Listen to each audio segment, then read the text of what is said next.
Hello and welcome to another Creature tutorial. This tutorial covers the meshing tools of Creature. Meshing is the process where we import an image and proceed to triangulate the different regions of the image into, as you can see, a set of triangles. Before you even begin rigging or animating your creature, you obviously have to mesh it.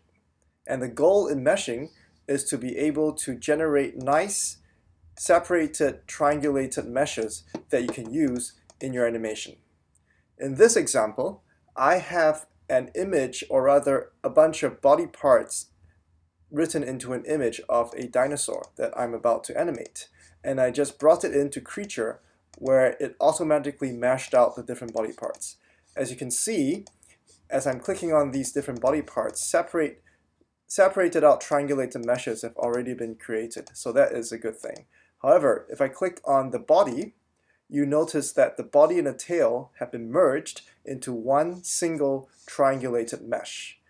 Now, obviously, that's not what you want, because we want the two triangulated meshes to be separate. We want the tail to have its own triangulated mesh, and we want the body to have its own triangulated mesh. So let's start off by solving this problem. The way to solve this problem in Creature is you use the Boundary Remesh tool. So click on Boundary Remesh, and then you zoom in, and what you do is you define the border. You click, hold, and drag and paint a border that defines a cutting region, or a cutting line. This is the separation line that will allow or aid the Creature meshing utility to separate out the body from the tail.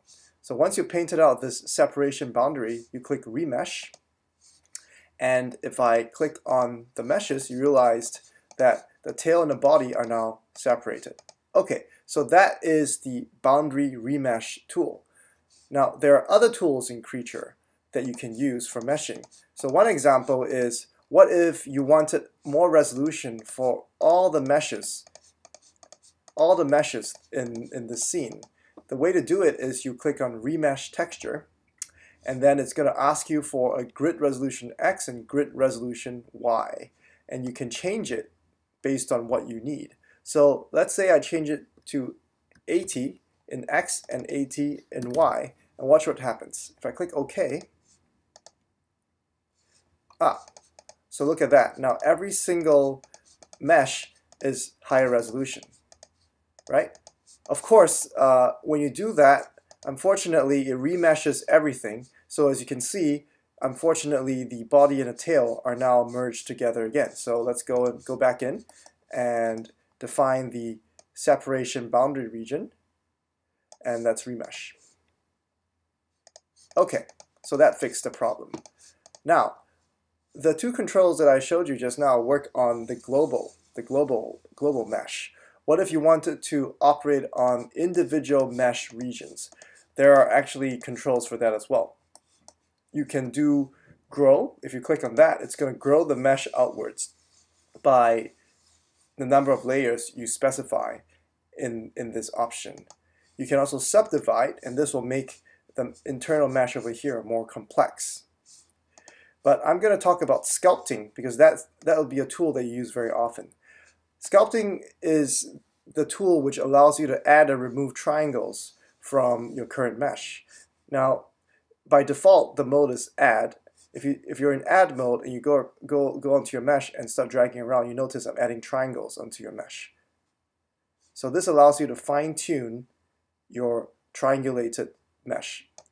You can also remove triangles by switching to the remove mode, and if I drag on that, you can see triangles are getting removed from this mesh. Okay, and once you're done, you commit changes by pressing Finish Sculpting.